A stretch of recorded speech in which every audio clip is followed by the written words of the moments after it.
Scene 1. Meeting. Ronnie Caruso meets the professor at Los Angeles International Airport. Good to see you again, Professor. Columbia wasn't that long ago, and the lecture on the subjunctive, people are still waiting for the PDF. There's no time for that. I have jury duty. Jury duty? I thought you were British. I was born in the United States. I hold a US passport as well. Birthright citizenship has consequences. When the court summons you, you serve. All right then. Airline, flight number, layovers? None. Direct from Barcelona. The aircraft is right there. The Airbus A330-900 that just arrived from El Prat. Nothing unusual about the journey this time. Still flying with the Lingua Explorer, I see. How did you manage to get access to the passenger area? Security advisors sometimes enjoy certain privileges. So, jury duty. What's the case about? I cannot tell you anything about the case. Not to you, not to anyone. The law prohibits it. Surely that rule doesn't apply to me. I did save your life 1.5 times. In a way, yes, but the rule still stands. Jury duty usually means something serious. What crime is it? I'm not allowed to say. Kierkegaard once argued that helping someone properly requires a kind of hidden empathy, not superficial advice. Careful, Professor. You're crossing into my territory. Kirky belongs to me. Kierkegaard has been dead for quite some time. Not in my mind. Eventually, we leave LAX International Airport and take a taxi cab to the Manhattan 4-star Los Angeles-based hotel that has been arranged for the professor. End of scene. Scene 2. Wallet trouble at the hot dog stand. I will leave the suitcase with the concierge. 10 minutes. I'll take a quick shower and change. 10 minutes? You British professors always say 10 minutes. That is because we intend 10 minutes. Yeah, and reality intends 20. Outside at a hot dog stand. 2 hot dogs, please. I'm starving. A man brushes past Ronnie in the crowd. Hey, Professor, he just stole my wallet! Yes, he did. Well, don't just say it like a weather report. I'm going after him. Don't skate after him. Not here. Too many people. And he's already gone. But I need my money! We'll never get him now. I'm not entirely sure of that. What do you mean? I borrowed something from him. I hold up a smartphone. Wait, that's his phone. It appears to have left his pocket while he was otherwise occupied. So now you stole something from him too. If someone were to take from me what I have not given, that is, to commit theft, that would not be pleasing and agreeable to me. Now, if I were to take from another what he has not given, that would not be pleasing and agreeable to the other either. Exactly, and it still isn't. I want my wallet back, Professor. And it will not be agreeable to him that we know where he is. How do we know where he is? Look here. Close contacts. So what do we do? Call him landline? No, that would alert him. Then what? Call one of his contacts. Tell them we found the phone. It fell from his pocket near the hot dog stand. We simply wish to return it. That's beautifully sneaky. I dial. Hello? Yes, hi. I've just found your friend's smartphone. It slipped out of his pocket near the hot dog stand. I'd like to return it. Could you tell me where he lives? I listen, grinning. Perfect. Thank you. I hang up. Well, that was easy. People are remarkably cooperative when you sound helpful. Taxi? Taxi. We confront the thief. All right, money back. Count it in front of us. Otherwise, we might call Lieutenant Caruso. Yeah, we will. Lieutenant Caruso works for the LAPD Homicide Division. Who cares? He almost killed my wallet. Let's see. Money's still here. Credit and debit cards are still here. My security advisor ID still here. Did you take anything? He says he hadn't had the time. He didn't expect to be found quite so quickly. Fair enough. Well, that worked out rather well, didn't it? You were fast on the skateboard, but as I said in Cozumel, neurons travel fast too. It's the combination, isn't it? Yes, because you need fast neurons on the skateboard as well, especially if you intend to win the next Olympics. Of course I will win again. So, what's next? A little peace and quiet? That would not be entirely unreasonable. Not a chance. We're going to City Walk. City walk? You even lecture with a panda in the room. I even saw one when you live streamed on the flight. YouTube shows, you know? I'm sure you've got one in your backpack as well. Yes, that is not a secret. I like pandas. Then we continue the tradition. Panda House. Panda house? Yes, I'm still hungry as I had to leave the 2 hot dogs behind. I'll have the orange chicken. What will you have? The orange chicken as well, I suspect. Good, then we don't even need to see the menu. Efficient. Come on, City Walk first. There's a show there. That will get your mind off the jet lag. And the incident? Exactly. That's what you need before you go to sleep. Very well. And tomorrow you do your jury duty. Indeed. And afterwards, I'll be back for you. I've already made reservations for jet skiing in Long Beach. What? Hydro action? Can't you go with a peer? No, Jeremy needs to study, and the other ones are afraid of the sharks. Thank you. That's reassuring. I'm just glad I didn't bring my swim shorts. Then we'll buy some. We've got plenty of that stuff here in LA. Or you ride in your suits. End of. Scene 3. The jury room. The defendant. Pedro Moreno, age 17. The judge's voice carried the calm authority of someone who had repeated the same instructions thousands of times.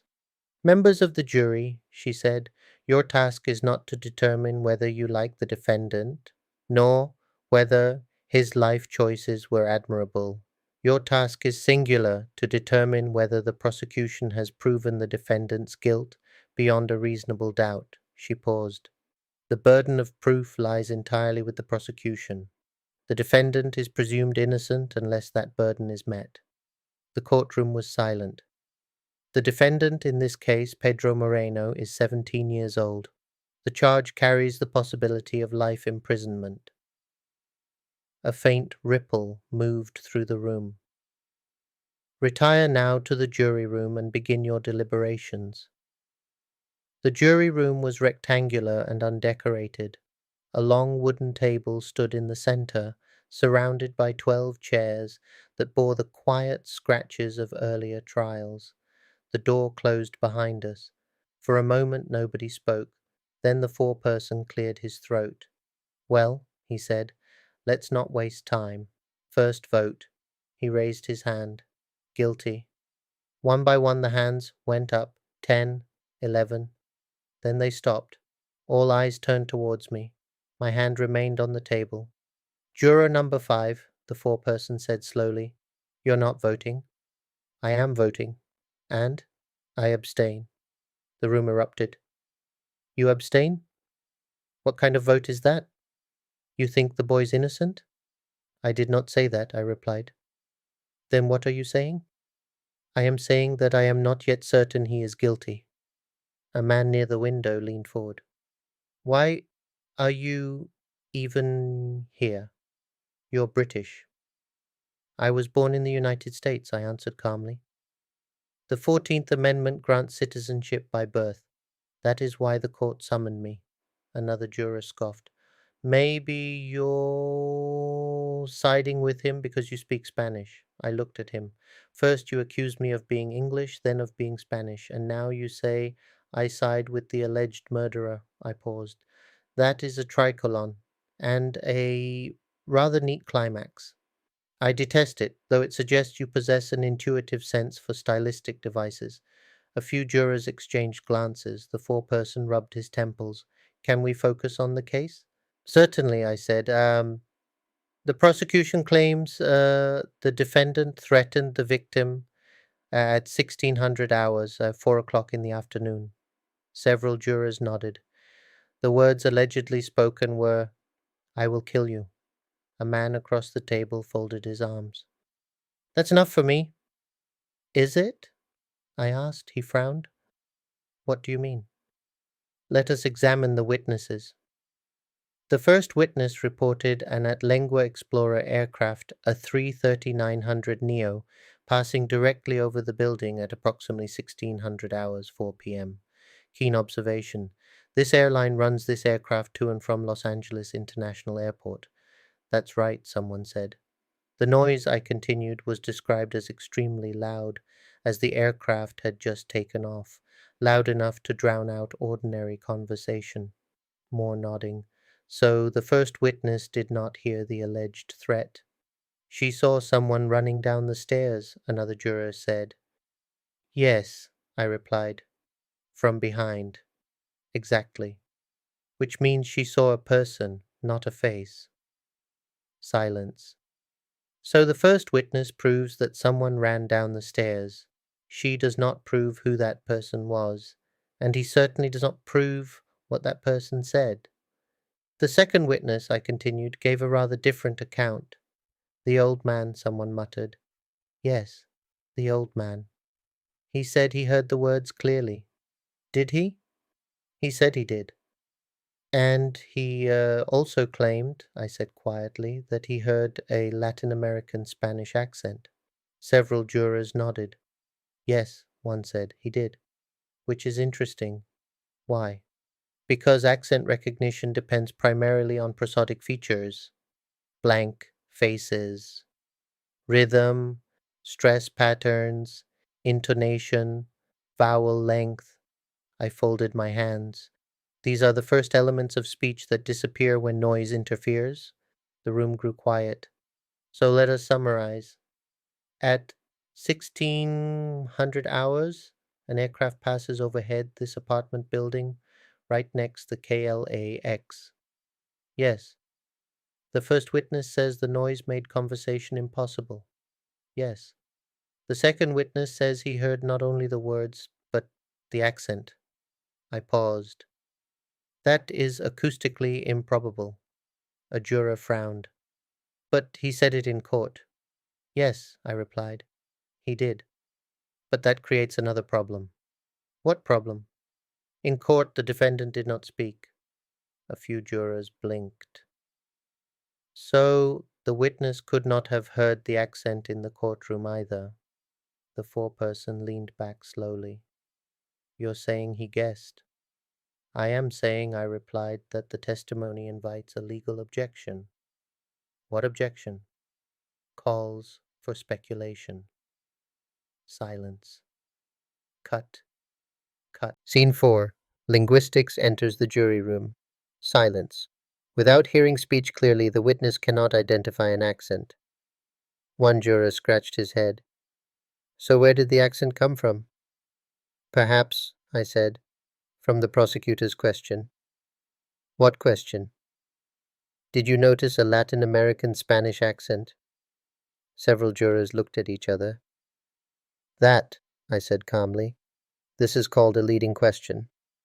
Another juror raised his hand. "Professor, what did you mean earlier about linguistics?" "About what?" "About sentences." "Ah." I leaned slightly forward.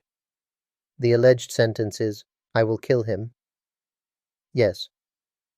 "Let us consider its structure. 'I' is the speaker.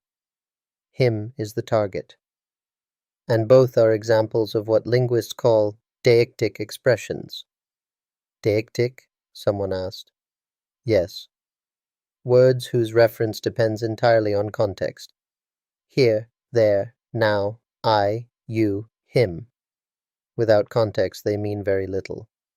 So when a witness reports hearing the sentence, 'I will kill him,' we must ask, who is I? Who is him? And in what situation were those words spoken?" Another juror frowned. "You're saying it might not have been a threat?" "I am saying," I replied, that the linguistic category matters. The sentence has a locutionary form, the words themselves. But the real question is its illocutionary force. A man at the end of the table sighed. And that means what the speaker intended to do with the sentence. A threat, perhaps, or anger, or exaggeration, or frustration. A different juror leaned forward. But he could still have killed the victim later. Could he? Yes. At 2000 hours, 8 o'clock. That's when the murder happened. Exactly. And what evidence places the defendant there? The juror hesitated. The woman? The third witness. Yes. She said she saw him re-enter the building at 1955. I nodded slowly. Did you notice something about her? What? She was not wearing glasses. So? But the imprint of glasses was visible on her nose. A few jurors exchanged glances. Meaning? She normally wears them. And without them? She is likely short-sighted. Another juror suddenly spoke. I noticed that too. You did? Yes. When people spoke, she often looked in the wrong direction. Interesting, I said. So we have a witness who may not see clearly identifying a 17-year-old boy in the evening from a distance. The room was quiet again. Let us summarize. At 1600 hours, the defendant may have argued with someone. That is possible. But no murder occurred then. At 2000 hours, the murder occurred. And the prosecution must prove the defendant returned. I looked around the table. But what do we actually have? One witness who saw someone from behind, one witness who claims to hear an accent during aircraft noise, and one witness whose eyesight is doubtful. Silence. A juror crossed his arms. But what about the alibi? The laser arena. Yes. He couldn't even remember the theme of the game. I nodded. May I ask you a question? Go ahead. Do you remember what you watched on television 2 weeks ago? He hesitated. Not exactly. Perhaps the film, Whatever Happened to Aunt Alice? His eyes widened. Yes, that was it. And which scene do you remember most clearly? He opened his mouth, then closed it again. I don't. You watched it calmly at home, I said, without stress, without being accused of murder. I leaned back. And yet the details escape you. The room was silent. Finally, the foreperson spoke. So what are you saying? I am saying something very simple. We do not know whether the defendant is innocent. That is not our task. Our task is to determine whether we are certain he is guilty. I looked around the table, and I am not. I folded my hands. You may vote again. I will abstain. If you are all certain, beyond reasonable doubt, that the boy should spend the rest of his life in prison, I will not stand in your way. But think carefully. No one spoke. One by one the jurors looked at each other. Finally someone said quietly, "Not guilty." Another voice followed, "Not guilty." The foreperson lowered his eyes, "Not guilty." Pedro Moreno was released that afternoon. When he stepped outside the courthouse, he looked momentarily confused, as if the sunlight itself were unexpected. Then he saw me. "Professor," he said softly, "thank you." I told him he should thank the system, not me, but he insisted. Okay, case over. Pedro Moreno thanked me again outside the courthouse. Words seemed insufficient to him, which is understandable when one has just narrowly avoided a life sentence. I suggested something simpler. He should go to his parents and tell them the verdict himself. They had been waiting all day, but were too afraid of the courtroom for them to enter it. Pedro did so, and shortly afterwards they agreed to follow us to Long Beach. Ronnie had already made arrangements for jet skis. When we arrived, Ronnie was waiting beside the dock with the patience of someone who had clearly been waiting for quite some time. Professor, I've been here for an hour. What exactly were you doing in there? Rewriting the Constitution? We were deliberating. Right, so if I connect the dots correctly, you just saved this guy from life in prison. That's not bad for a Tuesday. It was not heroism, it was linguistics. Same difference. Not quite. Linguists simply dislike inconsistencies, and that case was full of them. Even the motive was rather thin, a boy wanting stolen money back. But a family that lives by pickpocketing does not produce one possible enemy, it produces many. And there was another complication. You would hardly believe it, Ronnie, but the address in the case file turned out to be the same place we visited yesterday, the very same family. I even had to ask the judge whether I should excuse myself as a juror. But the judge decided that it was not necessary, since the incident occurred after I had already been selected for jury duty, and I only recognized the address when I read the file. So the coincidence remained, merely a coincidence. You're kidding. The same family? Yeah, well, while you were correcting the American justice system, I rented jet skis. So, we're going. Ronnie, I told you earlier that I did not bring swim shorts. Professor, this is Los Angeles. We have entire industries dedicated to swim shorts. And if we cannot find a pair that meets your academic standards, you can ride in the suit. I do not swim. You don't need to swim. You only need to remain on the jet ski. Pedro had already climbed onto the second jet ski, ready to follow Ronnie. After the tension of the trial, a little speed across open water seemed a reasonable form of therapy. His parents stood beside me on the pier, watching somewhat nervously, and I admitted I had lied. Not all full professors of linguistics dislike water sports. However, I do, and it seemed an adequate, white lie.